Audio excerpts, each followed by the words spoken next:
Virgil, for the 100th time, I beg you. No, I plead with you. I'd get down on my hands and knees. If I had knees. Just say anything but what you have been. Come on, Polly want a cracker? Just say it, please. If I were a more sensitive giraffe, I'd probably take this personally. Seeing as you're just a parrot, I'll let that one slide. But you've got to learn to behave, Virgil. You say it, but if I ever did it, I'd probably never sit down again. Come on, Virgil. Polly want a cracker? Polly want a cracker? Polly want anything at all? I'll give you anything in this house. Jingles, what is going on in this house? I was walking past your house when from an open window I heard... Yeah, that's what I heard. What in heaven's name are you doing in here? How could such language come from the house of an English teacher? Virgil is going on, Lazar. Virgil is going on. I've been trying for hours to turn him off, but he's like the Energizer Bunny. No matter what I say or do, he just keeps right on going like he did the minute I brought him home. Virgil, what kind of name is that for a parrot? What? What did you just say? How dare you? Why, I've flattened people for saying less about me than that. Why, I oughta... Lazar, please. I've got enough problems right now. I don't need the added problem of separating you and Virgil. I need answers right now. Well, Jingles, if you ask me, that parrot of yours could use a spanking. If I ever talk like that in front of my parents... Jingles, where on earth did you find a parrot that talks like a barroom brawler? Normally I pride myself for my intelligence, Lazar, but this time I got swindled. I saw a low price, and without thinking, grabbed at it without thinking things through. I was at the pet store down the street, buying some food for my goldfish. Then I saw Virgil, and a sign on his cage saying he was 80% off. I asked the clerk why Virgil was so cheap, and he gave me a line about the owner of the shop not liking birds, and Virgil arrived by mistake. The company he came from doesn't accept returns, and the owner wants him out of the shop as soon as possible. I doubted the story, but couldn't resist the thought of owning my own parrot. They usually sell for a lot of money, and Virgil only cost $3.50. Yes, and I see. Well, here, anyway. Yep, he only knows how to swear. That pet shop owner knew all too well what he was selling. You couldn't have known, Jingles. I mean, how many parrots are there in this world who only know how to swear? And you, Virgil, you need to shut your mouth for a minute. How can we possibly think with you saying words like... I'm telling you, Virgil, I'm going to count to 3. And if you're still talking when I get to 3, you're going to find out firsthand what pillows are made of. 1, 2... That does it. For a bird, you've got a big mouth. It's about time someone shut it for you. Lazar, please. I know it's tempting to try and match wits with Virgil, but it's a lost cause. Whoever first owned him gave him a horrid potty mouth. You'll just have to ignore him until I can figure out what I'm going to do next. I've got to figure something out before my parents get back from church. If I don't, Virgil may lose his feathers to a new pillow, but I'll suffer a worse fate. I'll not be able to sit down for a week. I remember Bunson telling me about a film that's in the library. It's all about parrots. This lady had a bunch of them, and she trained them to do a lot of tricks. I really don't remember much else about it, but we could watch it and see if it gives any clues. At this point, I'll try anything, Lazar, but quickly, please. We don't have a lot of time. View screen, cue Bird Circus, and start play. Don't worry, Jingles. I'm sure this movie will help us find an answer.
And now, a most extraordinary demonstration by the mathematical magpie. Billy, what's 1 and 1? 1 plus 1. Right. You see, folks, you can't fool him. Once more now, 1 and 1. Come on, Billy. Now, careful, Billy. 1 times 1. Right again.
finest birds of the world.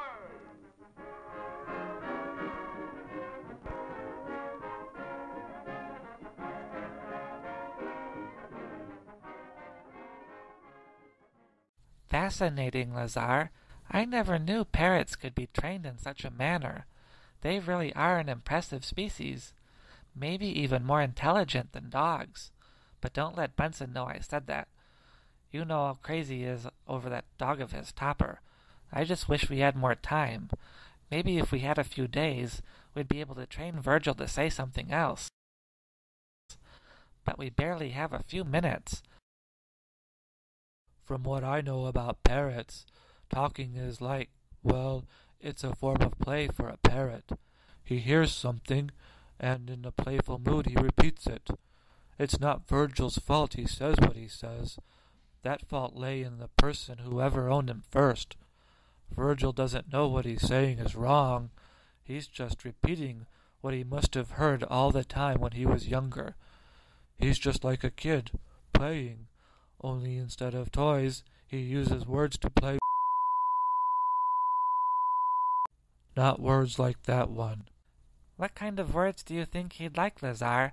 I'm at my end. I can't even think straight. Whatever you need to say, please say it. Whatever you think needs to be done, you're free to try anything. Oh my, that's a new one. I've never even heard that one before. I remember last year in class, we used to have vocabulary tests every week. It helped us to learn new words and build our vocabulary. Essentially, they were to help us be well-rounded speakers.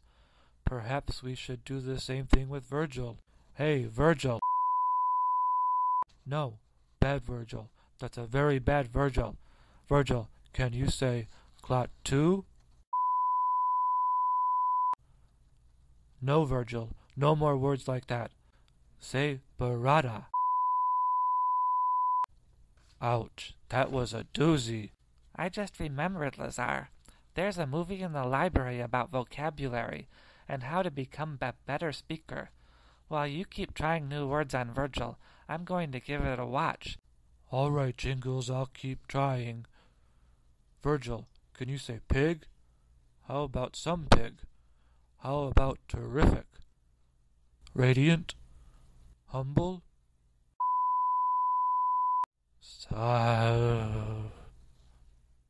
However, your committee will continue to investigate and hopes to present a definite recommendation at next month's meeting of the Civic Association.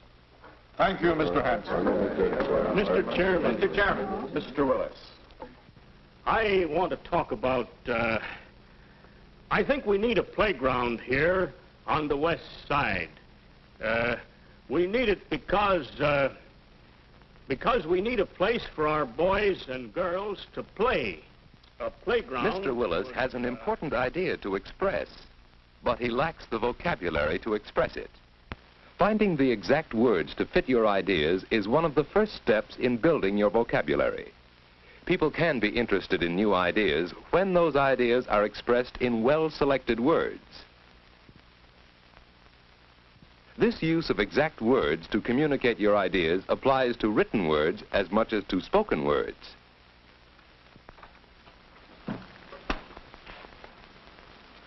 Hi, Dad. Would you be interested in... Oh, what's the matter?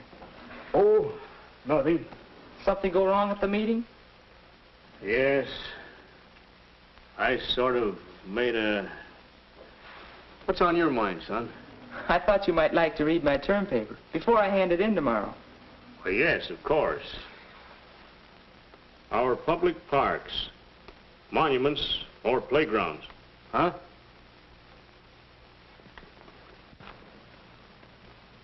Much of the juvenile delinquency in our community can be traced to our lack of public playgrounds and our lack of a planned recreational program.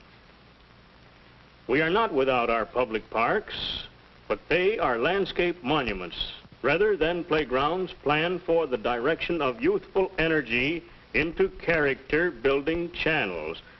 Why, Pete, you express your ideas very well. But this isn't the way you talk, is it? Well, that depends. But you see, this is a term paper, and, well, as I understand it, when you're talking or writing, you use words that fit the occasion. But here, the words you use, they sound good, and they seem to be the right words to say what you mean.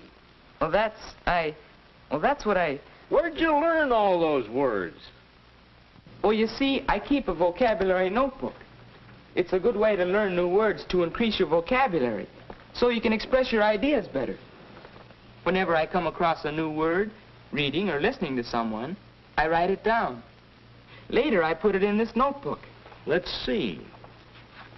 I write down the pronunciation and the definitions of each word, and then some synonyms. But then, of course, I try using the word. Using the word correctly a few times is what really fixes it in your vocabulary. And a good working vocabulary helps you to be more explicit. Well, you certainly surprised me with your vocabulary. Yes, indeed. Be more explicit. So Mr. Willis began a vocabulary notebook in a business-like way. First, he considered the context in which the word was used. Now, where did I hear that? From Mary. She was talking about redecorating this room. Dear, I think we ought to put a valance over the window. It would make it more dramatic. Don't you think a valance would be effective? Valance must be some kind of decoration. But do I have to bother with all these special words? Maybe I'd better. I certainly want to have a say in how the house is decorated. Valance. Short curtain, as the valance over the top of a window. A valance would look good up there. Maybe this will help me understand what Mary's talking about. But next morning, Mr. Willis found he couldn't escape unfamiliar words when his wife called. Oh, John, Yes, dear. will you stop at the library and get me that anthology of plays? All right, dear. Anthology. Why does everybody in this family use these fancy words? In the morning newspaper, he found words that looked familiar enough, yet when he studied them, their meanings weren't explicit. An anthology of modern plays. This is the book Mary wanted. Oh, so that's what an anthology is. A collection. Now, what else came of my trip to the library? Each of us has certain interests which we need to share with others. If we know the special vocabulary, we will understand what people are talking about, and other people will understand us. This book will help Mr. Willis have a say in the decoration of his home. This book on the fundamentals of printing will help him in the conduct of his business. Books on special interest subjects help us build the vocabulary we need to talk the language of others. And that's not the only language I'm going to talk. At the next meeting of the Civic Association, I'm going to sell my idea, or my name isn't Willis.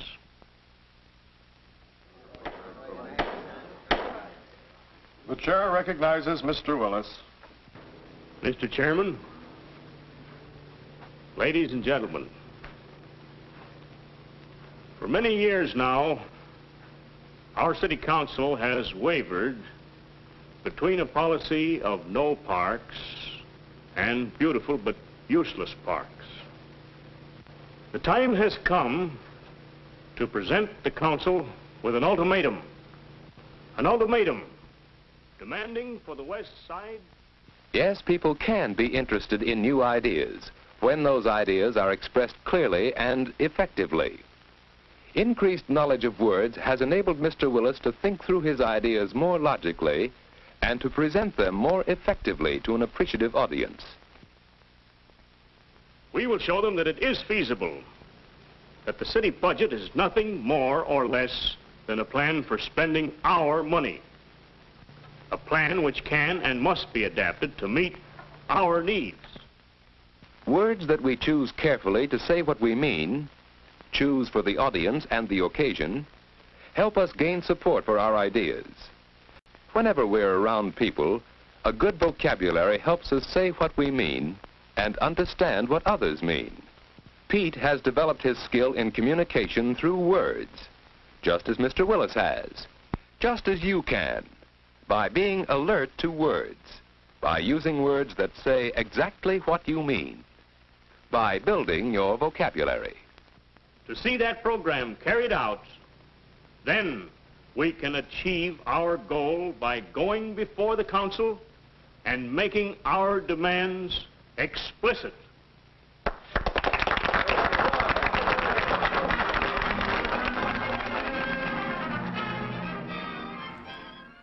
The vocabulary notebook. It's a good idea, but we're just about out of time. My parents are due any second. There's no way we're going to be able to explain Virgil to them. This is the most impossible situation I've ever been in. Jingles, Lazar, what on the fair side of this earth is going on in this here house? I was walking down the street when I hear words I ain't ever heard before. They was coming from this house. Oh, yes, they was. Yes, they was. What are you twos doing in here talking like that? Where on earth did you twos ever hear words like that before? It's not us, Bunson, it's Virgil. Jingles' new parrot. He's been going on like this ever since Jingles brought him home from the pet store. We've been trying to get him to say something else, but we haven't had any luck whatsoever. Virgil just keeps on... He just keeps on doing that. Does he ever? Well, same to you, Virgil. Who's the purty parrot? Who's that purty parrot? Are yous a purty little parrot? Yous is? Oh, yes, yous is. Yous a perfect little tack. And an adorable one as well. Nah, yous ain't do what they said about you, is you? Yous a perfect little gentleman. Yes, you is. I know no parrot who is as cute as you are is really bad at heart. You've just been introduced to the wrong crowd, that's all. If only that were so, Bunson. In the 3 hours I've had Virgil, I've heard more swearing than I've heard over the entirety of my life. There's just nothing that will stop his tirade. Anyway, how are you doing, Bunson? This is the first time I've seen you out of the house since the funeral. I's doing all's right, Jingles, I guess. I still feels like something is missing inside of me. There's not really anything I can do to get that emptiness to fill up, you know?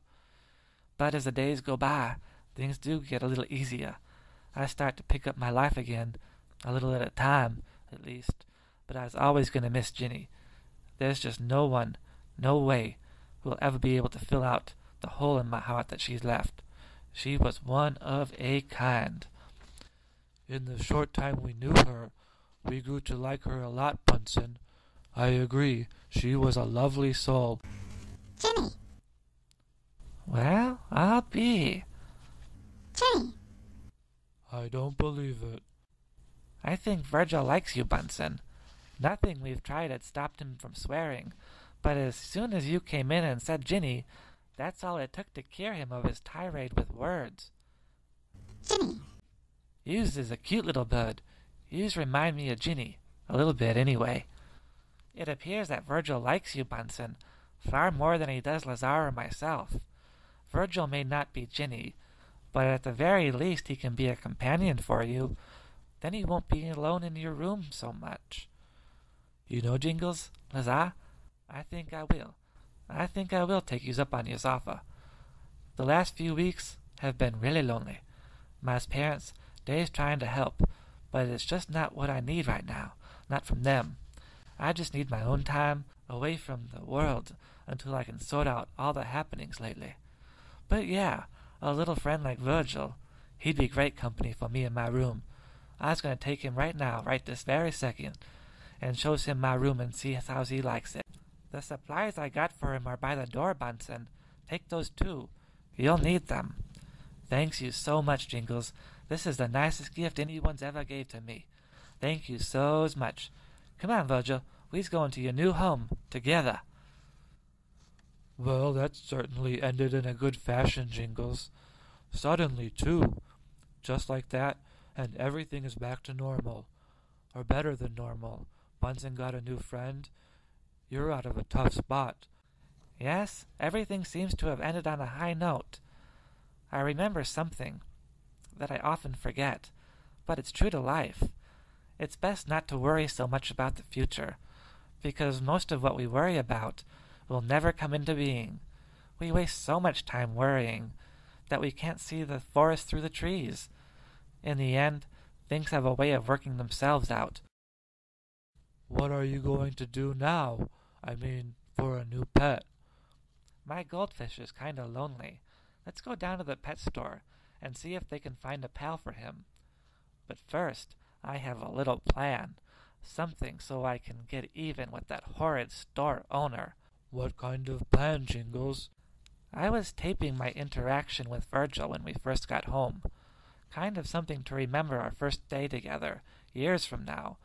Let's take that recording down to the pet store, hide the cassette player in the store somewhere, then press play and leave it set to loop. The store owner will think that somehow Virgil escaped from me, flew back to the store, and is now hiding somewhere so he can't be seen. After a while, we'll go back and confess our little prank. In the meantime, however... Having to listen to Virgil's vocal rampage for a few hours seems like a fitting punishment for what that store owner put us through, Jingles. I'm glad we're friends, because you'd make a fearsome rival.